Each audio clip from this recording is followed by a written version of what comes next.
성경적인 관점에서 본 교회 세습, 출처, 교회의 머리는 주님이다. 근래의 한국 교회에서 교회 세습 즉 담임, 목사의 직분과 교회를 자식에게 물려주어 혈족 세습하는 문제에 대하여 논란이 많아지고 있다. 이는 주로 대형 교회에서 일어나는 문제이다. 개척교회에서 시작하여 큰 교회를 이룬 목사님들이 자신의 아들에게 교회를 물려주는 것인데, 이에 대해서 부정적인 견해에서 문제를 제기하는 것이다. 이 문제에 대하여 성경적으로 살펴보고 주님의 뜻을 알고자 한다. 어차피 인간의 뜻은 하나님과 다를 때가 많기 때문이다. 교회는 개인의 사업체가 아니고 목사와 교회원들이 공동으로 노력하고 헌금과 봉사로 이루어진 조직체이므로 교회의 권익이 목사 개인에게 독점되는 교회 세습에 부정적인 의견이 나올 수도 있다. 더 나아가서 신앙적으로 보면 교회는 그리스도의 몸이라고 성경은 가르치고 있다. 내가 이제 너희를 위하여 받는 괴로움을 기뻐하고 그리스도의 남은 고난을 그의 몸된 교회를 위하여 내 육체에 채워노라. 골로새서 1장 24절. 그는 몸인 교회의 머리라. 그가 근본이요 죽은 자들 가운데서 먼저 나신 자니 이는 친히 만물의 으뜸이 되려 하심이요.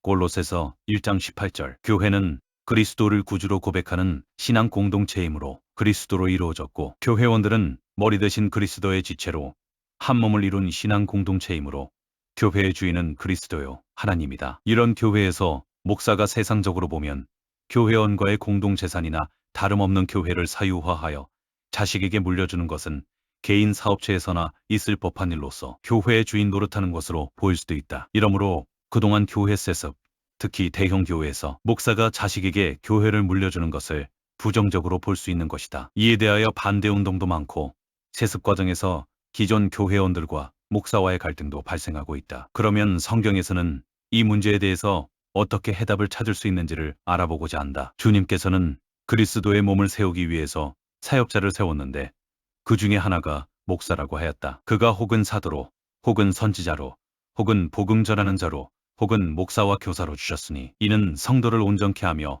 봉사의 일을 하게 하며 그리스도의 몸을 세우려 하심이라.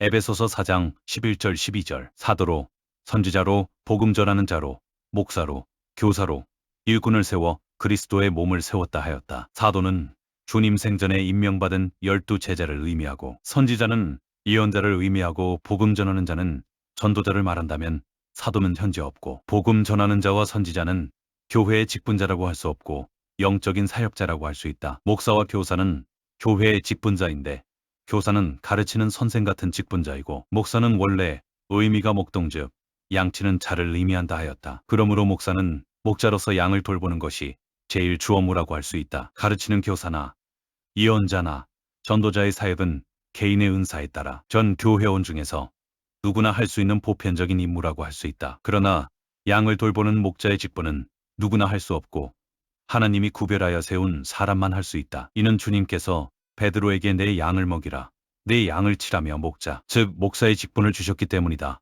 요한복음 21장 15절에서 17절. 그리고 구체적인 사역의 핵심을 알려주셨는데 먹이라 2번 말씀하시고 치라 1번 말씀하셨다. 여기서 먹이라는 말씀은 양무리를 풍성한 초장으로 잘 인도하여 배부르게 먹게 하여 풍성한 삶을 누리게 하란 말씀인데, 이는 양을 치는 목자로서 가장 중요한 것이 양을 잘 먹이는 것에 있다는 의미가 된다. 양무리로 하여금 꼴을 잘 먹이지 못하여 굶주리게 하면 그 양무리는 쇠망할 수밖에 없다. 그리고 양무리를 치라 하셨는데 이는 다스리고 돌보라는 뜻이다. 배불리 먹인다고 목연이 다 되는 것이 아니고 돌보고 다스려야 한다는 뜻이다. 원문 사전을 보니 먹이라는 뜻도 있는데 다스리고 보호하고 양육한다는 뜻도 내포되어 있어 치라고 하여 적절한 해석을 한 것 같다. 양과 목자라는 책을 보면 양무리는 배불리 먹인다고 다 되는 것이 아니라 한다. 일이나 맹수의 공격에서 보호해 주어야 하며 또 여러 가지 질병이나 코파리 등 해충으로 부터 방역을 해주어야 한다고 한다. 특히 코파리가 양의 코 주변에 알을 까면 이 알이 부화하여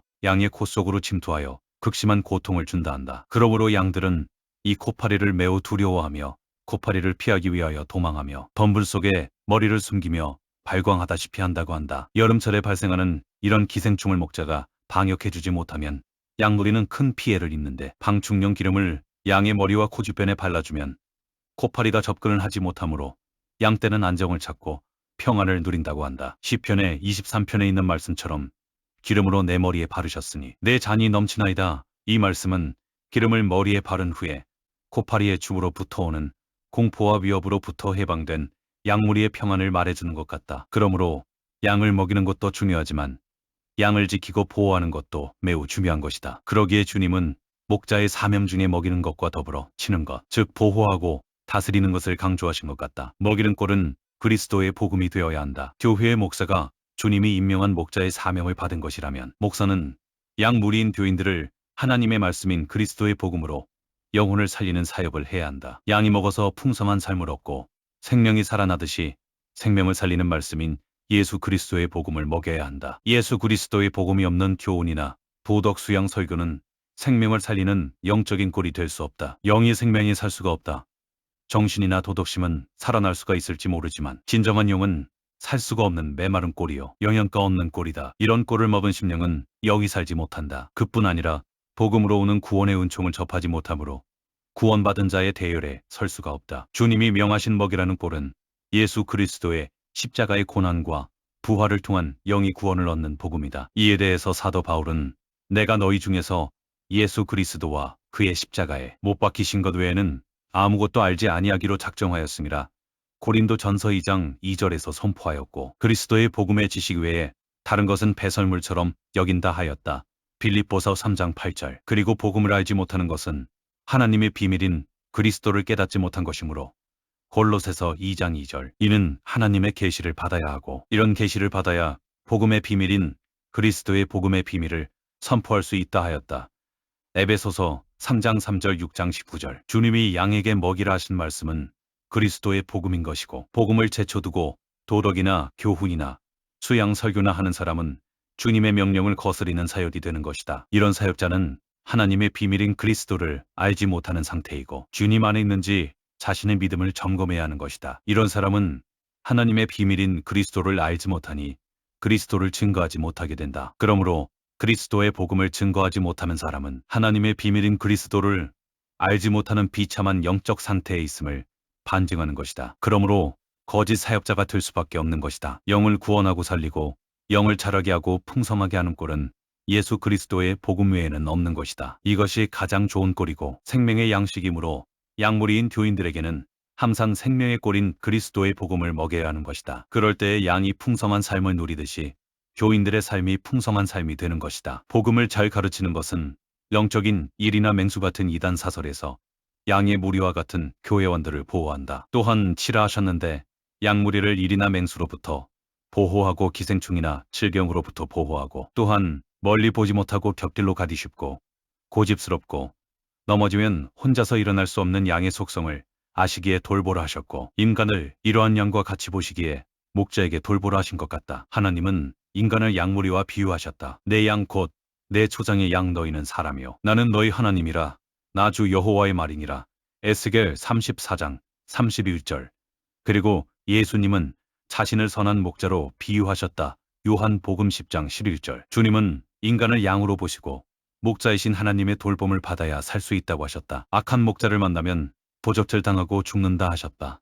요한복음 10장 12절, 13절. 양, 즉 변양은 목자가 돌보아주지 못하면 제대로 삶을 유지할 수 없다 한다. 목자가 잘 인도하면 복된 삶을 얻을 수 있지만 악하고 무능한 목자를 만나면 멸망하는 특성을 지니고 있다 한다. 어리석고 시력도 나빠서 멀리 보지 못하고 고집스럽고 방향 감각도 없고 잘 속고 연약하여 이리의 밥이 되기 쉬우므로 목자의 보살핌이 절대 필요한 동물이라 한다. 하나님은 인간을 양이라 하였는데 인간들의 삶이 지도자에 의해서 좌우되는 것을 보면 알 수 있다. 인간들이 이룬 국가 사회가 지도자에 의하여 운명이 달라지는 것은 역사적으로 증명되는 것인데 멀리 볼 것도 없이 한국 근대사만 보아도 알 수 있다. 악한 지도자로 죽어가는 북한을 보면 이를 알 수 있고 남한도 지도자의 자질에 따라 번영과 쇠퇴를 거듭하는 것을 보면 이를 알 수 있다. 인간이 각자 잘난 줄 알고 살지만 알고 보면 어리석은 양무리처럼 앞날을 보지 못하고 목자의 능력에 따라서 삶이 좌우되므로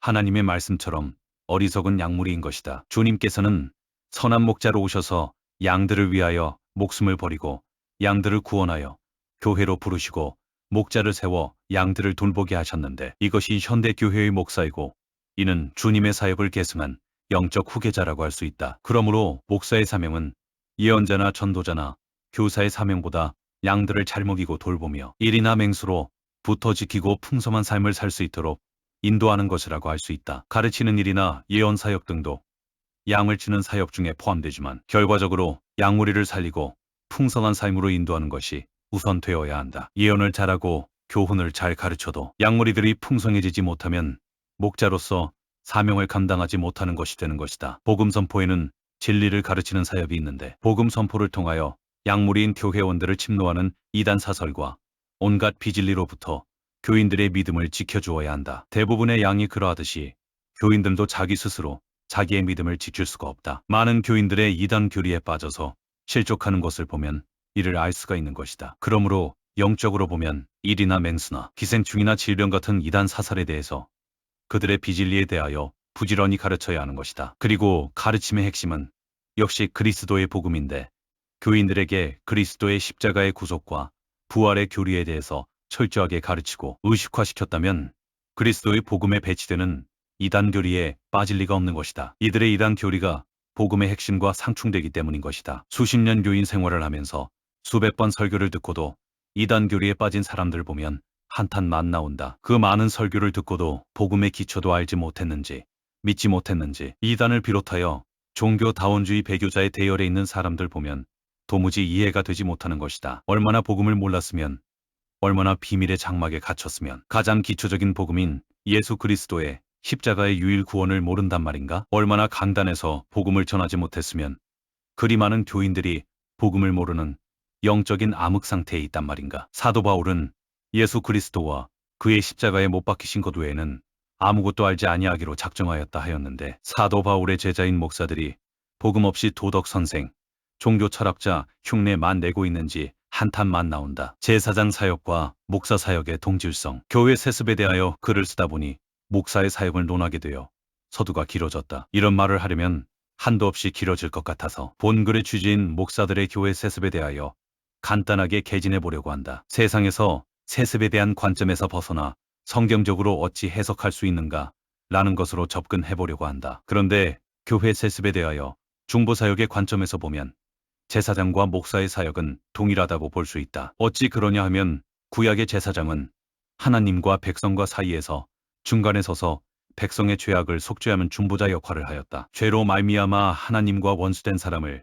중간에서 속죄 제사를 집행하여 하나님과 화목하게 하는 사역을 하였고 이에는 죄를 대속하는 속죄 제물로 양이나 소가 있었다. 그 사람이 자신의 죄를 양에게 전가시키려고 그 사람이 양의 머리에 안수하여 죄를 전가시킨 후 죽여서 피를 받아서 제사장에게 가져오면 제사장은 이 피를 받아서 속죄제단에 뿌리고 제물된 양을 불에 살라서 죄인을 대신하여 죄를 대속하게 했다. 신약시대에 와서는 주님께서 자신의 몸을 제물로 바쳐서 십자가에서 속죄제물이 되셨고 자신이 대제사장이 되어 하나님과 인간의 사이에서 중보자가 되셨다. 히브리서 5장 7절에서 10절. 구약시대처럼 죄를 범할 때마다 일일이 속죄제물로 피를 흘려서 사함을 받지 않아도 하나님이신 예수 그리스도의 속죄제사를 통하여 영원한 속죄를 받게 하셨다.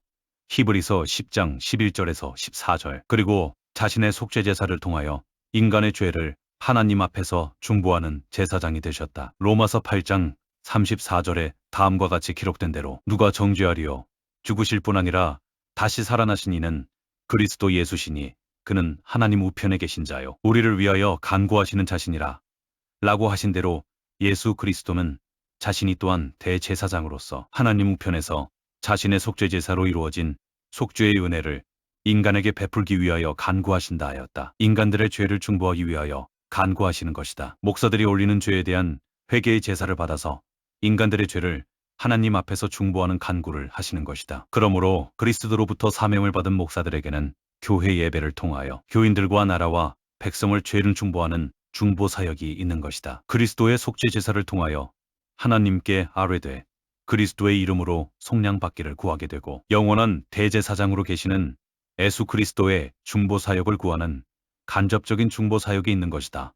히브리서 7장 21절. 그러므로 목사의 사명에는 중보자의 사역이 있는 제사장의 사명이 있는 것이고 중보자인 제사장의 사명이 있다면 당연하게 제사장에게 주신 직분과 사역에 대한 하나님의 명령과 규례가 목사에게도 적용된다고 볼 수 있는 것이다. 제사장은 아론의 자손으로서 제사장직을 계승했다. 혈통적으로 대대로 제사직을 계승하도록 하나님이 명령하신 것이다. 그러므로 목사와 제사장을 하나님을 섬기는 직분자로서 동일하게 본다면 제사장에 대한 세습을 당연하게 여기듯이 목사의 직분에 대한 혈통적 계승도 당연한 것이다. 그러므로 목사의 목사 세습도 당연한 것이고, 따라서 부친이 사역하던 교회를 자식에게 물려주는 교회 세습도 당연하게 보아야 하는 것이다. 제사장 세습이 하나님의 명령이라면 목사 세습도 하나님의 명령일 수 있다. 하나님께서는 다음과 같이 제사장직 세습을 명하셨다. 아론과 그 아들들에게 띠를 띄우며 관을 씌워서 제사장의 직분을 그들에게 맡겨 영원한 규례가 되게 하라. 너는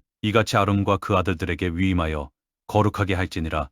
출애굽기 29장 9절. 그 아비에게 기름을 부음같이 그들에게도 부어서 그들로 내게 제사장 직분을 행하게 하라. 그들이 기름 부음을 받았은즉 대대로 영영이 제사장이 되리라 하심의 출애굽기 40장 15절. 하나님께 예배하는 것으로서 구약시대의 성전 제사가 있고 신약시대의 교회 예배가 있다. 그리고 예배의 집전자가 구약제사에서 제사장이고 신약시대 예배에서 목사라는 것을 인정한다면 제사장이나 목사나 동일한 사역을 하는 것이고 동일한 직분이고, 따라서 구약시대의 제사직에 대한 개념을 신약시대의 목사직에도 적용할 수 있어야 하는 것이다. 그러므로 목사의 교회 세습에 대하여 부정적으로만 보는 것이 하나님의 뜻에 합당하느냐에 대한 의문이 발생한다. 제사장은 세습했기 때문이다. 세상적인 관점으로 보면 부정적으로도 볼 수 있다. 그러나 이 관점이 성경적인 관점인지 검증이 있어야 한다. 인간의 의로 하나님의 의를 판단하는 잘못을 범할 수 있기 때문이다. 이런 사람에 대하여 성경은 다음과 같이 책망할 수도 있다. 그러므로 조심해야 하는 것이다. 하나님의 대적자가 될 수 있기 때문이다. 내가 증거하노니 저희가 하나님께 열심히 있으나 지식을 쫓은 것이 아니라 하나님의 의를 모르고 자기 의를 세우려고 힘써 하나님의 의를 복종치 아니하였느니라. 로마서 10장 2절 3절. 이는 누구나 조심스럽게 생각하여야 하는 말씀이다.